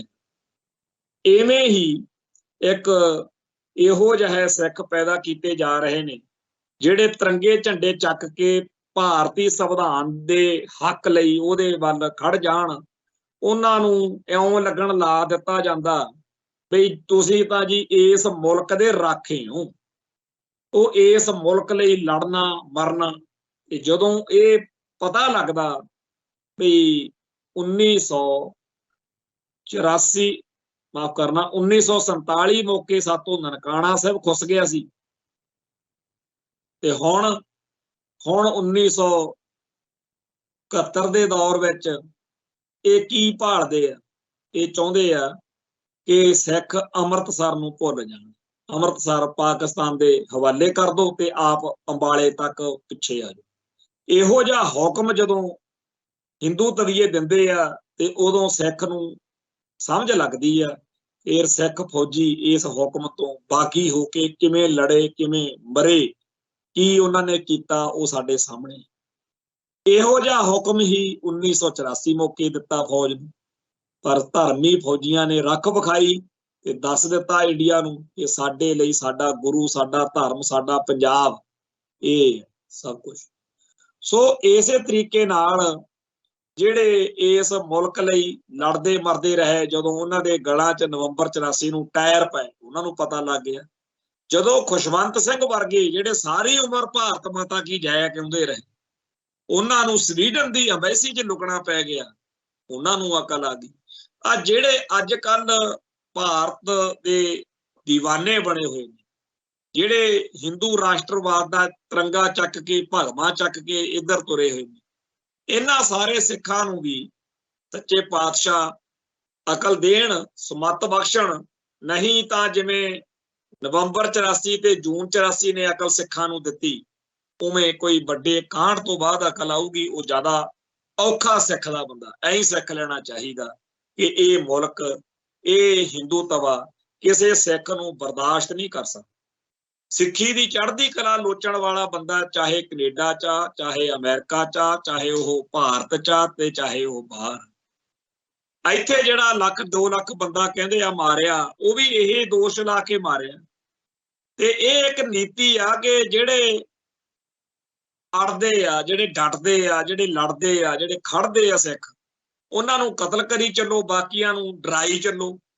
ते इन्हां नूं कदे कदे लगण भी लग जांदा भी बाकी तां सारी कौम हुण असीं आपदे झोले च पा लई। कदे कदे इन्हां नूं लगदा भी जिहो जे बादल दल वाले सिख ने ना मंदिरां च टल्लियां खड़काउण वाले सिख रहत मर्यादा तो पूरे, ते जिवें बीबा हरसिमरत कौर एक शिवलिंग दे कोल खड़ी दी फोटो आ, जां जिहड़ी बीबी सुरिंदर कौर दियां कई डेरेदारां दे पैरां च बैठी दी फोटो आ, सरसे वाला भनियारे, ये सारे कासे भी खणी सारे सिख इहो जे बन गए, पर यह कदे नहीं हो सकता। खैर गल हुण ये है कि भाई निज्जर दा कतल कनेडा ते होया, वो कनेडा वाले मसले दे विच एक ट्विस्ट कल आया जदों ये खबर आई कि भाई निज्जर दे कतल दा जदों दोष लाया उदों जिहड़ा दोनां मुल्कां दे विच ये होया सी भी जिहड़े बीजे लगण दी बंद हुई सी, फ्लाइटां बंद हुई, ਉਹ ਚੀਜ਼ ਦਾ ਕੱਲ ਇਹ ਖਬਰ ਆਈ ਵੀ ਹੁਣ ਕੈਨੇਡਾ ਵੀਜ਼ਾ ਖੋਲ ਰਿਹਾ। ਅਮਰੀਕਾ ਵਾਲਾ ਮਸਲਾ ਨਾਲ ਦੀ ਨਾਲ ਆ ਕੇ ਜਦੋਂ ਡਿੱਗਿਆ ਤਾਂ ਹੁਣ ਇਹ ਗੱਲ ਸਪਸ਼ਟ ਵਾ ਕਿ ਕੈਨੇਡਾ ਵਾਂਗ ਅਮਰੀਕਾ ਵੀ ਆਪਦੀ ਧਰਤੀ ਉੱਤੇ ਭਾਰਤੀ ਖੁਫੀਆ ਏਜੰਸੀਆਂ ਵੱਲੋਂ ਸਿੱਖਾਂ ਦੇ ਉੱਤੇ ਹਮਲਿਆਂ ਦੇ ਬਾਰੇ ਪੂਰੀ ਤਰ੍ਹਾਂ ਚੇਤੰਨ ਵਾ। ਇਹ ਗੱਲ ਅੱਜ ਬੇਸ਼ੱਕ ਹੋਈ ਆ ਦੁਨੀਆ ਸਾਹਮਣੇ, ਪਰ ਇਹ ਬਹੁਤ ਚਿਰ ਤੋਂ, ਜੂਨ ਜੁਲਾਈ ਮਹੀਨੇ ਤੋਂ, ਔਰ ਇਸ ਤੋਂ ਪਹਿਲਾਂ ਵੀ ਇੱਕ ਵਾਰੀ ਚਰਚਾ ਹੋਈ ਸੀ ਕਿ ਬਹੁਤ ਸਾਰੇ ਸਿੱਖ ਆਗੂਆਂ ਨੂੰ ਅਮਰੀਕਾ ਦੇ ਵਿੱਚ ਉਥੋਂ ਦੀਆਂ ਏਜੰਸੀਆਂ ਨੇ ਇਸ ਗੱਲ ਬਾਰੇ ਦੱਸਿਆ ਸੀ ਕਿ ਤੁਹਾਨੂੰ ਟਾਰਗੇਟ ਕੀਤਾ ਜਾ ਸਕਦਾ। ਇਸ ਵੇਲੇ ਸਾਰੇ ਸੰਸਾਰ ਦੇ ਵਿੱਚ ਇਹ ਗੱਲ ਬੱਚਾ ਜਾਣਦਾ ਕਿ ਜਿਹੜੇ ਸਿੱਖ ਦੁਨੀਆ ਦੇ ਕਿਸੇ ਵੀ ਮੁਲਕ 'ਚ ਬਹਿ ਕੇ ਪੰਥ ਦੀ ਚੜ੍ਹਦੀ ਕਲਾ, ਖਾਲਿਸਤਾਨ ਦੀ ਆਜ਼ਾਦੀ ਲਈ ਬੋਲਦੇ ਆ, ਲਿਖਦੇ ਆ, ਸਰਗਰਮ ਆ, ਉਹਨਾਂ ਸਾਰਿਆਂ ਨੂੰ ਭਾਰਤ ਆਪਦੀਆਂ ਖੁਫੀਆ ਏਜੰਸੀਆਂ ਰਾਹੀਂ ਕਤਲ ਕਰਵਾਉਣਾ ਚਾਹੁੰਦਾ ਹੈ। ਹੁਣ ਜਦੋਂ ਬਾਹਰਲੇ ਮੁਲਕਾਂ ਦੇ ਵਿੱਚ, ਜਿੱਥੇ ਜਿਵੇਂ ਕੈਨੇਡਾ 'ਚ ਭਚੀਕੜ ਪਿਆ, ਜਿਵੇਂ ਹੁਣ ਅਮਰੀਕਾ 'ਚ ਜੇ ਪੰਗਾ ਲੈ ਬਹਿੰਦੇ, ਜੇ ਇਹ ਬਾਹਰਲੇ ਮੁਲਕਾਂ 'ਚ ਪੰਗੇ ਲੈਂਦੇ ਆ ਤਾਂ ਪੰਜਾਬ ਦੇ ਵਿੱਚ ਇੱਥੇ ਜਿਹੜੇ ਪੰਥ ਨੂੰ ਪਿਆਰ ਕਰਦੇ ਨੇ ਉਹਨਾਂ ਬਾਰੇ ਕੀ ਨਹੀਂ ਕਰਦੇ ਹੁਣ। ਸੋ ਇਹ ਬੜੀਆਂ ਵਿਉਂਤਬੰਦੀਆਂ ਕਿ ਕਿਸੇ ਨੂੰ ਕਿਵੇਂ ਬਦਨਾਮ ਕਰੋ, ਕਿਸੇ ਦੇ ਉੱਤੇ ਕਿਸੇ ਗਲਤ ਅਨੈਤਿਕ ਕਾਰੇ ਦੀ ਕੋਈ ਗੱਲ ਚਲਾ ਦਿਓ, ਕਿਸੇ ਨੂੰ ਕਿਸੇ ਹੋਰ ਤਰੀਕੇ ਨਾਲ ਥ੍ਰੈਟ ਕਰਾਓ, ਕਿਸੇ ਨੂੰ ਕਿਸੇ ਹੋਰ ਤਰੀਕੇ ਨਾਲ ਬਦਨਾਮ ਕਰਾਓ। ਸੋ ਇੱਥੇ ਪੰਜਾਬ ਦੇ ਵਿੱਚ ਵੀ ਪੰਥਕ ਅਤੇ ਖਾਲਿਸਤਾਨੀ ਸਫਾਂ 'ਚ ਸਰਗਰਮ ਸਿੱਖਾਂ ਨੂੰ ਆਏ ਦਿਨ ਨਿਸ਼ਾਨਾ ਜਿਹੜਾ ਹੈ ਉਹ ਬਣਾਇਆ ਜਾ ਰਿਹਾ। ਪਰ ਚਾਹੇ ਭਾਰਤੀ ਹਕੂਮਤ ਦਾ ਪੂਰਾ ਜ਼ੋਰ ਲੱਗਿਆ ਪਿਆ, ਹਰ ਸਾਲ ਸਿੱਖਾਂ ਕੋਲੋਂ ਸਿੱਖੀ ਖੋਹਣ ਦੇ ਲਈ ਕਰੋੜਾਂ ਰੁਪਏ ਖਰਚੇ ਜਾ ਰਹੇ, ਉਹਨਾਂ ਦਾ ਪੂਰਾ ਜ਼ੋਰ ਲੱਗਿਆ ਪਿਆ ਤੇ ਸਿੱਖ ਕੌਮ ਨੂੰ ਇਹਨਾਂ ਗੱਲਾਂ ਨਾਲ ਕੋਈ ਫਰਕ ਹੀ ਨਹੀਂ ਪੈਂਦਾ। ਸਿੱਖ ਆਪਦੀ ਆਜ਼ਾਦੀ ਦੇ ਸਫ਼ਰ ਵਿੱਚ ਲਗਾਤਾਰ ਅੱਗੇ ਵਧ ਰਹੇ। ਹਾਂ, ਇਹ ਜ਼ਰੂਰ ਆ ਕਿ ਇੱਕ ਬਹੁਤ ਵੱਡਾ ਤਬਕਾ ਸਿੱਖਾਂ ਦੇ ਵਿੱਚੋਂ ਉਹਨਾਂ ਨੇ ਪੱਟ ਲਿਆ ਤੇ ਇਹ ਸਾਰੀਆਂ ਕੌਮਾਂ 'ਚ ਹੁੰਦਾ। ਜਦੋਂ ਵੀ ਕੌਮਾਂ ਆਪਦੀ ਆਜ਼ਾਦੀ ਦੀ ਲੜਾਈ ਲੜਦੀਆਂ ਨੇ ਤਾਂ ਇੱਕ ਇਹੋ ਜਿਹਾ ਕਮਜ਼ੋਰ ਤਬਕਾ ਜਿਹੜਾ ਆਪਦੀ ਕੌਮ ਦੀ ਬਜਾਏ ਉਸ ਹਾਕਮ ਜਾਂ ਜ਼ਾਲਮ ਧਿਰ ਵੱਲ ਭੁਗਤਦਾ ਹੁੰਦਾ ਜਿਹੜੀ ਉਹਦੀ ਕੌਮ ਦਾ ਖੁਰਾ ਖੋਜ ਮਿਟਾਉਣਾ ਚਾਹੁੰਦੀ। ਆਪਾਂ ਇਤਿਹਾਸ ਦੇ ਵਿੱਚ ਜੇ ਨਜ਼ਰ ਮਾਰੀਏ ਤਾਂ ਕੋਈ ਵਿਰਲੀ ਕੌਮ ਹੀ ਬਚੀ ਹੋਊਗੀ। ਇਹੋ ਜਿਹੇ ਫਿਤਰਤ ਵਾਲੇ ਲੋਕ ਸਦਾ ਹੀ ਹੁੰਦੇ। ਇੱਥੇ ਪੰਜਾਬ ਦੇ ਵਿੱਚ ਜੇਕਰ ਖਾੜਕੂਬਾਦ ਦਾ ਜ਼ਿਕਰ ਕਰੀਏ ਤਾਂ ਜਿਹੜਾ ਜ਼ੁਲਮ ਮੁਗਲਾਂ ਪਠਾਣਾ ਵੇਲੇ ਹੋਇਆ ਉਹਦੇ ਨਾਲੋਂ ਵੀ ਜ਼ਿਆਦਾ ਘਿਨਾਉਣਾ ਜਿਹੜਾ ਜ਼ੁਲਮ ਉਹ ਇੱਥੇ ਸਿੱਖ ਪਰਿਵਾਰਾਂ 'ਚ ਜੰਮੇ ਹੋਏ ਪੁਲਸੀਆਂ ਨੇ ਕੀਤਾ। ਜਦੋਂ KPS ਗਿੱਲ ਨੂੰ ਪੂਰਾ ਕੰਮ ਲੈ ਲਿਆ, ਜਦੋਂ ਇੱਥੇ ਪੂਰੀ ਤਰ੍ਹਾਂ ਪੰਜਾਬ ਦੇ ਵਿੱਚ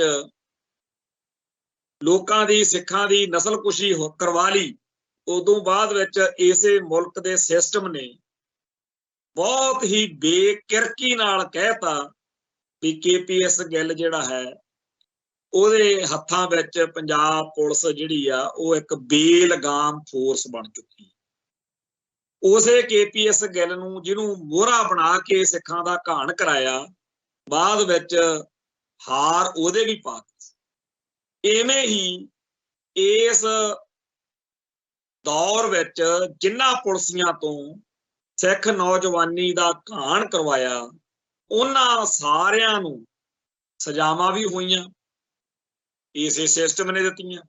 ਤੇ ਹੁਣ ਉਹਨਾਂ ਨੂੰ ਜਿਹੜੀਆਂ ਬਿਨਾਂ ਅਹੁਦੇ ਤੋਂ ਤਰੱਕੀਆਂ ਮਿਲੀਆਂ ਹੋਈਆਂ ਸੀ ਉਹਦੇ ਖਿਲਾਫ ਵੀ ਹੁਕਮ ਆ ਚੁੱਕਿਆ ਵੀ ਉਹਨਾਂ ਦੇ ਅਹੁਦੇ ਲਾਹੇ ਜਾਣ, ਇਹਨਾਂ ਤੋਂ ਅਹੁਦੇ ਖੋਹੇ ਜਾਣ। ਅੱਜ ਇੱਕ ਖਬਰ ਹੈ, ਜਿਵੇਂ ਉਦੋਂ ਟਾਡਾ ਹੁੰਦਾ ਸੀ, ਟਾਡਾ ਐਕਟ ਲਾ ਕੇ TADA, ਇਸ ਐਕਟ ਦੇ ਅਧੀਨ ਬਹੁਤ ਸਿੱਖਾਂ ਨੂੰ ਜ਼ੁਲਮ ਕੀਤਾ ਗਿਆ, ਬਹੁਤ ਜ਼ਬਰ ਕੀਤਾ ਗਿਆ, NSA ਵੀ ਲੱਗਦੀ ਰਹੀ। ਹੁਣ UAPA ਤੇ ਇੱਥੇ ਧੜਾ ਧੜ ਪਿਛਲੇ ਸਮੇਂ ਦੇ ਵਿੱਚ ਸਿੱਖ ਨੌਜਵਾਨਾਂ ਨੂੰ ਚੱਕ ਚੱਕ ਕੇ ਪਰਚੇ ਪਾਏ ਗਏ। ਜਿਹੜਾ ਵੀ ਨੌਜਵਾਨ ਫੜਿਆ ਜਾਂਦਾ ਰਿਹਾ, ਉਹਦਾ ਕੁਝ ਦੋਸ਼ ਹੋਵੇ ਨਾ ਹੋਵੇ, ਇੱਥੇ UAPA ਲਾ ਦਿੱਤੀ ਜਾਂਦੀ। ਪਰ ਇੱਥੇ ਲੁਧਿਆਣੇ ਦੇ ਵਿੱਚ ਜਿਹੜਾ ਪੁਲਿਸ ਕਮਿਸ਼ਨਰ ਆ, ਉਹਦੇ ਬਾਰੇ ਇੱਕ ਖਬਰ ਆ ਕਿ ਹਾਈ ਕੋਰਟ ਨੇ ਤਲਬ ਕੀਤਾ ਸੀ ਲੁਧਿਆਣੇ ਦੇ ਪੁਲਿਸ ਕਮਿਸ਼ਨਰ ਨੂੰ ਤੇ ਕਿਹਾ ਬਈ ਹਰ ਮਾਮਲੇ ਨੂੰ ਤੁਸੀਂ UAPA ਨਾਲ ਜੋੜੀ ਜਾਂਦੇ ਹੋ ਤੇ ਆਹ ਧਾਰਾਵਾਂ ਜਿਹੜੀਆਂ ਨੇ ਕਿਉਂ ਇੱਥੇ ਲੱਗੀਆਂ। ਤੇ ਅਦਾਲਤ ਨੇ ਕਿਹਾ ਵੀ ਪੜ੍ਹੇ ਲਿਖੇ ਤੇ ਸਿੱਖਿਅਤ ਪੁਲਿਸ ਮੁਲਾਜ਼ਮ ਸੇਵਾਵਾਂ ਦੇ ਰਹੇ ਨੇ, ਫਿਰ ਇਹ ਗਲਤੀ ਕਿਵੇਂ ਹੋਈ। ਅਸਲ ਵਿੱਚ ਕੀ ਆ ਬਈ ਕੋਈ ਸੰਵੇਦਨਸ਼ੀਲਤਾ ਨਹੀਂ ਹੈ, ਕੋਈ ਇੱਥੇ ਇਹ ਨਹੀਂ ਹੈਗਾ ਕਿ ਇਸ ਬੰਦੇ ਦਾ ਇਹ ਦੋਸ਼ ਕਿੰਨਾ ਕਾ, ਜੇ ਸਿੱਖ ਦੇਖਿਆ ਤਾਂ ਕਹਿੰਦੇ ਟੰਗ ਲਓ, ਚੱਕ ਦੋ ਫੜ ਕੇ। ਤੋ ਇਸ ਤਰੀਕੇ ਨਾਲ ਇਹਨਾਂ ਦੀਆਂ ਹੀ ਅਦਾਲਤਾਂ ਹੁਣ ਤਾਂ ਪਿੱਟਣ ਲੱਗ ਪਈਆਂ ਨੇ ਵੀ ਕਿਉਂ ਐਵੇਂ UAPA ਲਾਈ ਜਾਂਦੇ ਹੋ। ਚੇਤੇ ਕਰੋ ਜਦੋਂ ਹੁਣ ਤਾਂ ਭਾਵੇਂ ਜੇਲ੍ਹ 'ਚ ਸਰਦਾਰ ਸੁਖਪਾਲ ਸਿੰਘ ਖਹਿਰਾ ਕਿਵੇਂ ਉਹ ਪਿੱਟਦਾ ਫਿਰਦਾ ਸੀ, ਭੱਜਿਆ ਫਿਰਦਾ ਸੀ, ਉਹਨਾਂ ਘਰਾਂ 'ਚ ਗਿਆ ਔਰ ਕਈਆਂ ਦੇ ਉੱਤੋਂ ਉਦੋਂ ਇਹ ਧਾਰਾ ਉਦੋਂ ਵੀ ਹਟਾਈ ਗਈ। ਪਰ ਹੁਣ ਤਾਂ ਅਦਾਲਤਾਂ ਪਿੱਟ ਰਹੀਆਂ ਨੇ ਕਿ ਭਾਈ ਕਿਉਂ UAPA ਹਰੇਕ ਤੇ ਠੋਕੀ ਜਾਂਦੇ। ਇਹ ਕੰਮ ਕੌਣ ਕਰ ਰਿਹਾ? ਇਹ ਜਿਹੜੇ ਪੁਲਿਸੀਏ ਨੇ, ਇਹ ਕੌਣ ਨੇ? ਇਹ ਜਿਹੜੀਆਂ ਮਨਜ਼ੂਰੀਆਂ ਦਿੰਦੇ ਨੇ, ਜਿਹੜੀਆਂ ਸਿੱਖ ਨੌਜਵਾਨਾਂ ਦਾ ਘਾਣ ਕਰਨ ਲਈ ਸਾਰਾ ਸਿਸਟਮ ਚੱਲ ਰਿਹਾ, ਇਹ ਅਫਸਰ ਪੰਜਾਬ ਦੇ ਜਿਹੜੇ ਨੇ, ਜਿਨ੍ਹਾਂ ਨੇ 1978 ਤੋਂ ਜੋ ਕੁਝ ਇੱਥੇ ਵਾਪਰਿਆ ਉਹ ਹੋਣ ਦਿੱਤਾ ਜਾਂ ਕਰਵਾਇਆ, ਚਾਹੇ ਉਹ ਬੇਅੰਤ ਸਿੰਘ ਆ, ਚਾਹੇ ਉਹ KPS ਗਿੱਲ ਆ ਤੇ ਚਾਹੇ ਕੋਈ ਹੋਰ ਨੇ, ਉਹ ਸਾਰੇ ਕੌਣ ਸੀ? ਉਹ ਸਿੱਖ ਪਰਿਵਾਰਾਂ ਚੋਂ ਜੰਮੇ ਹੋਏ ਸੀ। ਸੋ ਇੱਕ ਬਕਾਊ ਟੋਲਾ ਇਸ ਤਰੀਕੇ ਦਾ ਖੜਾ ਹੋ ਚੁੱਕਿਆ ਜਿਹੜਾ ਪੰਥ ਨੂੰ ਪਿਆਰ ਕਰਨ ਵਾਲਿਆਂ ਦੇ ਉੱਤੇ ਵਾਰ ਕਰਨ ਨੂੰ ਤਿਆਰ ਰਹਿੰਦਾ। ਸਾਡੇ ਇੱਥੇ ਇੱਕ ਸਿੱਖ ਨੌਜਵਾਨ ਆ ਗੁਰਸੇਵਕ ਸਿੰਘ ਭਾਣਾ, ਉਹ ਆਪਦਾ ਰੋਟੀ ਪਾਣੀ ਚਲਾਉਣ ਦੇ ਲਈ ਇੱਥੇ ਇੱਕ ਕਾਰੋਬਾਰ ਨਿੱਕਾ ਜਿਹਾ ਸ਼ੁਰੂ ਕਰ ਬੈਠਿਆ ਤੇ ਲੋਕਲ ਪ੍ਰਸ਼ਾਸਨ ਨੇ ਉਹਨੂੰ ਇੰਨਾ ਕੁ ਤੰਗ ਕੀਤਾ ਹੋਇਆ ਵੀ ਆਏ ਦਿਨ ਉਹਦੀ ਜਿਹੜੀ ਉਹ ਗੱਡੀ ਆ ਜਿਹਦੇ ਚੋਂ ਪੀਜ਼ਾ ਵਗੈਰਾ ਬਣਾ ਕੇ ਕੰਮ ਕਰਦਾ ਹੈ, 4-5 ਪਰਿਵਾਰ ਪਲਦੇ ਆ, ਉਹ ਬਾਬਾ ਫਰੀਦ ਕਾਰ ਪਾਰਕਿੰਗ ਆ ਜਿਹੜੀ ਉੱਥੇ, ਉਹਨੂੰ ਉੱਥੇ ਜਾਉਣਾ ਦੁੱਭਰ ਕੀਤਾ ਪਿਆ। ਅੱਜ ਸੋਸ਼ਲ ਮੀਡੀਆ ਤੇ ਉਹਦਾ ਬਹੁਤ ਰੌਲਾ ਪਿਆ।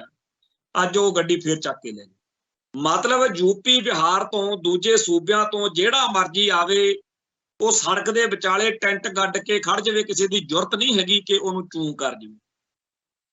ਪਰ ਜੇ ਕੋਈ ਸਿੱਖ ਨੌਜਵਾਨ ਖਾਸ ਤੌਰ ਤੇ, ਕਿਉਂਕਿ ਮੈਂ ਤਾਂ ਉਦੋਂ ਹੱਸਦਾ ਸੀ ਵੀ ਭਾਣੇ ਸਾਹਿਬ ਇਹ ਤੈਨੂੰ ਜਾਣਦਾ ਪ੍ਰਸ਼ਾਸਨ ਕਿ ਤੂੰ ਪੰਥਕ ਸੋਚ ਵਾਲਾ ਵਾ, ਤੈਨੂੰ ਇਹਨਾਂ ਨੇ ਟਿਕਣ ਨਹੀਂ ਦੇਣਾ। ਸੋ ਇਸ ਤਰੀਕੇ ਨਾਲ ਇੱਥੇ ਰੋਟੀ ਖੋਈ ਜਾ ਰਹੀ ਆ, ਰੋਟੀ ਕਮਾਉਣ ਨਹੀਂ ਦਿੱਤੀ ਜਾ ਰਹੀ। ਅੱਜ ਬਹੁਤ ਵੱਡੀ ਗਿਣਤੀ ਵਿੱਚ ਥਾਂ ਥਾਂ ਦੇ ਉੱਤੇ ਕਿਸਾਨ ਆਗੂ ਜਿਹੜੇ ਨੇ ਉਹ ਲੜ ਰਹੇ ਨੇ ਤੇ ਉਹਨਾਂ ਦੀ ਜ਼ਮੀਨ ਖੋਈ ਜਾ ਰਹੀ ਆ ਕਿ ਇਥੋਂ ਅਸੀਂ ਸੜਕ ਕੱਢਣੀ। ਨਾ ਤਾਂ ਉਸ ਕਿਸਾਨ ਨੂੰ ਕੋਈ ਬਦਲਵਾਂ ਪ੍ਰਬੰਧ ਕਰਕੇ ਦਿੱਤਾ ਜਾ ਰਿਹਾ ਜਿਹਦੇ ਸਿਰ ਤੋਂ ਉਹ 3-4 ਸਦੀਆਂ ਪੁਸ਼ਤਾਂ ਤੋਂ ਰੋਟੀ ਖਾ ਰਿਹਾ ਜ਼ਮੀਨ ਤੋਂ, ਨਾ ਉਹਨੂੰ ਬਣਦਾ ਰੇਟ ਦਿੱਤਾ ਜਾ ਰਿਹਾ। ਤੇ ਜੇ ਉਹ ਆਪਦੀ ਗੱਲ ਕਰਨ ਜਾਂਦਾ ਤਾਂ ਪ੍ਰਸ਼ਾਸਨਿਕ ਅਧਿਕਾਰੀਆਂ ਦੇ ਨਾਲ ਖਾਕੀ ਵਰਦੀ ਵਾਲੇ ਸਿੱਖਾਂ ਦੇ ਘਰਾਂ 'ਚ ਜੰਮੇ ਹੋਏ ਬਹੁਤ ਸਾਰੇ ਅਫਸਰ, ਕੁੜੀਆਂ, ਮੁੰਡੇ ਤੇ ਪੁਲਿਸ ਵਾਲੇ ਉੱਥੇ ਸਿੱਖ ਪਰਿਵਾਰਾਂ 'ਚ ਹੁੰਦੇ, ਕੋਈ ਲਾਲਾ ਨਹੀਂ ਆਉਂਦਾ। ਤੇ ਉਹ ਉਹਨਾਂ ਚੰਗੇ ਭਲੇ ਸਿੱਖਾਂ ਦੀ, ਕਿਸਾਨਾਂ ਦੀ ਜਿਸ ਤਰੀਕੇ ਨਾਲ ਬੇਪੱਤੀ ਕਰਦੇ ਆ, ਜਿਸ ਤਰੀਕੇ ਨਾਲ ਉਹਨਾਂ ਨੂੰ ਬਦਸਲੂਕੀ ਕਰਦੇ ਆ, ਧੂ ਕੇ, ਔਰ ਸਾਡੀਆਂ ਧੀਆਂ ਭੈਣਾਂ ਕਿਵੇਂ ਖੇਤਾਂ 'ਚ ਰੁਲਦੀਆਂ, ਕਿਵੇਂ ਉਹਨਾਂ ਨੂੰ ਫੜ ਕੇ ਬਾਹਾਂ ਤੋਂ ਚੁੰਨੀਆਂ ਗਲਾਂ 'ਚ ਕਿਵੇਂ ਧੂਦੇ, ਇਹ ਸਾਰਾ ਕੁਝ ਵਾਪਰ ਰਿਹਾ। ਤੋ ਇਸ ਮੌਕੇ ਸਾਡੀ ਕੌਮ ਦੇ ਵਿੱਚ ਇੱਕ ਪਾਸੇ ਉਹ ਗੁਰੂ ਕੇ ਸਿੱਖ ਨੇ ਜਿਨ੍ਹਾਂ ਦੀਆਂ ਬਹੁਤ ਘਾਟਾਂ ਕਮਜ਼ੋਰੀਆਂ ਦੀ ਕੋਈ ਗੱਲ ਕਰ ਸਕਦਾ ਕਿ ਉਹ ਤਾਂ ਐ ਆ ਤੇ ਵਾਹ ਆ, ਪਰ ਉਹ ਪੰਥ ਨੂੰ ਪਿਆਰ ਕਰਦੇ ਆ ਤੇ ਕੌਮ ਨੂੰ ਸਮਰਪਿਤ ਆ ਤੇ ਪੰਥ ਦੀ ਚੜ੍ਹਦੀ ਕਲਾ ਲੋਚਦੇ। ਦੂਜੇ ਪਾਸੇ ਉਹ ਨੇ ਜਿਹੜੇ ਕਹਿੰਦੇ ਆ ਸਾਡੇ ਨਾਲੋਂ ਵੱਡਾ ਸਿੱਖ ਕੌਣ ਹੋ ਸਕਦਾ। ਸਿੱਖੀ ਤੇ ਦਾਅਵਾ ਬੜਾ ਵੱਡਾ ਉਹਨਾਂ ਦਾ, ਪਰ ਸਿੱਖੀ ਦੀਆਂ ਜੜ੍ਹਾਂ ਪੱਟਣ ਲਈ ਦੁਸ਼ਮਣ ਦੇ ਕਹਾੜੇ ਦਾ ਦਸਤਾ ਬਣੇ ਹੋਏ। ਇਤਿਹਾਸ ਹਰ ਚੀਜ਼ ਦਾ ਨਿਰਣਾ ਕਰਦਾ, ਹਰੇਕ ਨੂੰ खुला मौका दिंदा इतिहास। इतिहास ਵਿੱਚ ਤੁਸੀਂ ਆਪਦਾ ਨਾਂ ਕਿਵੇਂ ਲਿਖਾਉਣਾ ਚਾਹੁੰਦੇ ਹੋ ਇਹ ਤੁਹਾਡੇ ਆਪਦੇ ਹੱਥ 'ਚ ਆ। ਇਹ ਨਹੀਂ ਕਿ ਕਿਸੇ ਨੂੰ ਪਤਾ ਨਹੀਂ, ਹਰੇਕ ਨੂੰ ਪਤਾ ਕਿ ਸਿੱਖੀ ਵੱਲ ਖੜਨਾ ਕਿ ਸਿੱਖੀ ਦੇ ਦੁਸ਼ਮਣਾਂ ਵੱਲ ਖੜਨਾ। ਤੋ ਇਸ ਮੌਕੇ ਬੜੀ ਸਪਸ਼ਟਤਾ ਨਾਲ ਹਾਂ ਇਹ ਠੀਕ ਆ ਕਿ ਇੱਥੇ ਹਰ ਇੱਕ ਬੰਦਾ ਹਰੇਕ ਆਗੂ ਨੂੰ ਜਾਂ ਹਰੇਕ ਜਥੇਬੰਦੀ ਨੂੰ ਮੰਨ ਕੇ ਨਹੀਂ ਚੱਲ ਸਕਦਾ, ਪਰ ਹਰ ਤਰ੍ਹਾਂ ਦੇ ਮਨੁੱਖ ਲਈ, ਹਰ ਤਰ੍ਹਾਂ ਦੇ ਸੁਭਾਅ ਵਾਲੇ ਸਿੱਖ ਲਈ ਇੱਥੇ ਜਥੇਬੰਦੀਆਂ ਨੇ, ਆਗੂ ਨੇ, ਜਿਹਨੂੰ ਜਿਹੋ ਜਿਹਾ ਉਹਦਾ ਸੁਭਾਅ ਉਹੋ ਜਿਹਾ ਕੰਮ ਕਰਨ ਵਾਲੀ ਜਥੇਬੰਦੀ ਹਾਜ਼ਰ ਹੈ। ਪਰ ਜਿਹੜੇ ਲੋਕ ਦਿਲੋਂ ਮਿੱਥ ਕੇ ਕੌਮ ਦੇ ਖਿਲਾਫ ਭੁਗਤਣ ਦੀ ਸੋਚ ਰੱਖਦੇ ਆ, ਉਹਨਾਂ ਨੂੰ ਕੁਝ ਨਹੀਂ ਦਿਖਦਾ। ਫਿਰ ਉਹ ਤਾਂ ਇੱਕ ਨਕੱਤੀ ਪ੍ਰੋਗਰਾਮ ਹੁੰਦਾ ਵੀ ਕਿਵੇਂ ਸਿੱਖੀ ਦੀਆਂ ਜੜ੍ਹਾਂ ਵੱਢਣ ਵਾਲਿਆਂ ਦੇ ਹੱਕ 'ਚ ਖੜਨ। ਜਿਵੇਂ ਅੱਜ ਸੁਲਤਾਨਪੁਰ ਲੋਧੀ ਦੇ ਵਿੱਚ ਗੋਲੀ ਕਾਂਡ ਹੋਇਆ, ਉੱਥੇ ਬੇਸ਼ੱਕ ਉਹ ਨਿਹੰਗ ਦਲਾਂ ਦਾ ਆਪ ਦਾ ਰੌਲਾ ਹੋਵੇ, ਪਰ ਜਿਹੜਾ ਪ੍ਰਸ਼ਾਸਨ ਦਾ ਰਵੱਈਆ, ਜਿਵੇਂ ਸਵੇਰੋਂ 4 ਵਜੇ, ਚੇਤੇ ਕਰੋ ਸਵੇਰੋਂ 4:40 ਤੇ 4 ਜੂਨ ਨੂੰ ਕਿਵੇਂ ਇੱਥੇ ਅਕਾਲ ਤਖਤ ਸਾਹਿਬ ਦੇ ਉੱਤੇ ਬੰਬਾਰਮੈਂਟ ਸ਼ੁਰੂ ਹੋਈ ਸੀ। ਸੋ ਉਸੇ ਤਰੀਕੇ ਨਾਲ ਸੁਲਤਾਨਪੁਰ ਲੋਧੀ, ਕਿਉਂਕਿ ਇਹਨਾਂ ਦਿਨਾਂ ਦੇ ਵਿੱਚ ਸਮੁੱਚਾ ਸਿੱਖ ਜਗਤ ਪਹਿਲੀ ਪਾਤਸ਼ਾਹੀ ਦੇ ਪ੍ਰਕਾਸ਼ ਦਿਹਾੜੇ ਮਨਾ ਰਿਹਾ ਕਿ ਸੁਲਤਾਨਪੁਰ ਲੋਧੀ ਬੜਾ ਵੱਡਾ ਸਮਾਗਮ ਹੁੰਦਾ। ਉੱਥੇ ਇਹ ਨਹੀਂ ਦੇਖਿਆ ਗਿਆ ਕਿ 4 ਦਿਨ ਲੰਘਾ ਲਓ, ਅੱਜ ਸਵੇਰੇ ਉੱਥੇ ਗੋਲੀ ਚੱਲੀ। ਨਿਹੰਗ ਦਲਾਂ ਨੂੰ, ਉਹਨਾਂ ਦੀ ਲੜਾਈ ਨੂੰ ਪ੍ਰਸ਼ਾਸਨ ਨੇ ਪੂਰਾ ਵਰਤਿਆ ਤੇ ਬਹੁਤ ਹੀ ਜ਼ਿਆਦਾ ਇਸ ਗੱਲ ਨੇ ਸਿੱਖ ਸਫਾਂ ਦੇ ਵਿੱਚ ਰੋਸ ਪੈਦਾ ਕੀਤਾ। ਸੋ ਅਸੀਂ ਇਹ ਗੱਲ ਸਾਰੇ ਚਰਚਾ 'ਚ ਲਿਆਈਏ, ਆਪਦੇ ਘਰਾਂ 'ਚ ਕਰਿਆ ਕਰੀਏ, ਤਾਂ ਕਿ ਸਾਡੇ ਕੋਲੇ ਬੈਠਣ ਵਾਲੇ ਬੱਚਿਆਂ ਨੂੰ, ਸਾਡੇ ਆਲੇ ਦੁਆਲੇ ਬੈਠੇ ਭੈਣ ਭਰਾਵਾਂ ਨੂੰ ਸਪਸ਼ਟਤਾ ਨਾਲ ਪਤਾ ਲੱਗਦਾ ਰਹੇ ਕਿ ਧਿਰਾਂ ਦੋ ਨੇ, ਇੱਕ ਸਿੱਖੀ ਨੂੰ ਸਮਰਪਿਤ ਧਿਰ, ਇੱਕ ਸਿੱਖੀ ਦੇ ਦੁਸ਼ਮਣਾਂ ਦੀ ਧਿਰ। ਕਿਹਨੇ ਕਿੱਧਰ ਭੁਗਤਣਾ ਇਹ ਉਹਦੀ ਆਪਦੀ ਮੌਜ ਆ, ਆਪਦੀ ਮਰਜ਼ੀ ਆ, ਪਰ ਇਤਿਹਾਸ ਕਿਸੇ ਨੂੰ ਮਾਫ ਨਹੀਂ ਕਰਦਾ। ਇੱਥੇ ਆਪਾਂ ਆਪਦੀਆਂ ਚਤਰਾਈਆਂ ਨਾਲ, ਆਪਦੇ ਜਕੜਾਂ ਨਾਲ ਕਿਸੇ ਨੂੰ ਕਾਇਲ ਕਰ ਸਕਦੇ ਹਾਂ ਕਿ ਜੀ ਮੈਂ ਠੀਕ ਆ, ਪਰ ਹਕੀਕਤ ਆ ਜਿਹੜੀ ਉਹ ਇਤਿਹਾਸ ਵਿੱਚ ਗੁੱਝੀ ਨਹੀਂ ਰਹਿੰਦੀ, ਲੁਕੀ ਨਹੀਂ ਰਹਿੰਦੀ, ਤੇ ਇਤਿਹਾਸ ਕਦੇ ਕਿਸੇ ਨੂੰ ਮਾਫ ਨਹੀਂ ਕਰਦਾ। ਖੈਰ, ਅੱਜ ਇੱਥੇ ਸਮਾਪਤੀ ਕਰਦੇ ਹਾਂ। ਜਿਹੜਾ ਇਹ ਨਵਾਂ ਖੁਲਾਸਾ ਹੋਇਆ, ਇਹਨੇ ਆਉਣ ਵਾਲੇ ਦਿਨਾਂ ਦੇ ਵਿੱਚ ਇੱਕ ਵੱਡੀ ਹਲਚਲ ਲਾਜ਼ਮੀ ਪੈਦਾ ਕਰਨੀ ਆ, ਕਿਉਂਕਿ ਅਸੀਂ ਉਡੀਕ ਰਹੇ ਸੀ ਕਿ ਕਦੋਂ ਇਹੋ ਜਿਹੀ ਕੋਈ ਗੱਲ ਸਾਹਮਣੇ ਆਉਂਦੀ ਹੈ, ਤੇ ਅੱਜ ਆ ਗਈ ਆ। ਤੇ ਪਹਿਲਾਂ ਤਾਂ ਕਹਿੰਦੇ ਸੀ ਬਈ ਜੀ ਪਾਕਿਸਤਾਨ ਵਰਗਾ ਹੀ ਹੁਣ ਕੈਨੇਡਾ ਬਣ ਗਿਆ। ਹੁਣ ਦੇਖਾਂਗੇ ਇੰਡੀਅਨ ਹਮਾਇਤੀ, ਭਾਰਤ ਦੇ ਪੱਖੀ ਕਿਵੇਂ ਕਹਿੰਦੇ ਆ ਕਿ ਅਮਰੀਕਾ ਵੀ ਹੁਣ ਤਾਂ ਖਾਲਿਸਤਾਨ ਦੀ ਗੱਲ ਕਰਦਾ, ਖਾਲਿਸਤਾਨ ਦੇ ਹਮਾਇਤੀਆਂ ਨੂੰ, ਖਾਲਿਸਤਾਨੀਆਂ ਨੂੰ ਸਰਪ੍ਰਸਤੀ ਦਿੰਦਾ। ਇਸ ਕਰਕੇ ਹੁਣ ਤਾਂ ਜੀ ਅਮਰੀਕਾ ਵੀ ਪਾਕਿਸਤਾਨ ਵਰਗਾ ਬਣ ਗਿਆ। ਖੈਰ, ਆਉਣ ਵਾਲੇ ਦਿਨਾਂ ਦੇ ਵਿੱਚ ਇਸ ਮਸਲੇ ਉੱਤੇ ਕਾਫੀ ਉਥਲ ਪੁਥਲ ਹੋਣ ਦੀ ਸੰਭਾਵਨਾ। ਇੱਥੇ ਸਮਾਪਤੀ ਹੈ। ਕੱਲ ਫੇਰ ਮਿਲਾਂਗੇ ਜੀ। ਨਾਨਕ ਨਾਮ ਚੜ੍ਹਦੀ ਕਲਾ, ਤੇਰੇ ਭਾਣੇ ਸਰਬੱਤ ਦਾ ਭਲਾ। ਵਾਹਿਗੁਰੂ ਜੀ ਕਾ ਖਾਲਸਾ, ਵਾਹਿਗੁਰੂ ਜੀ ਕੀ ਫਤਿਹ।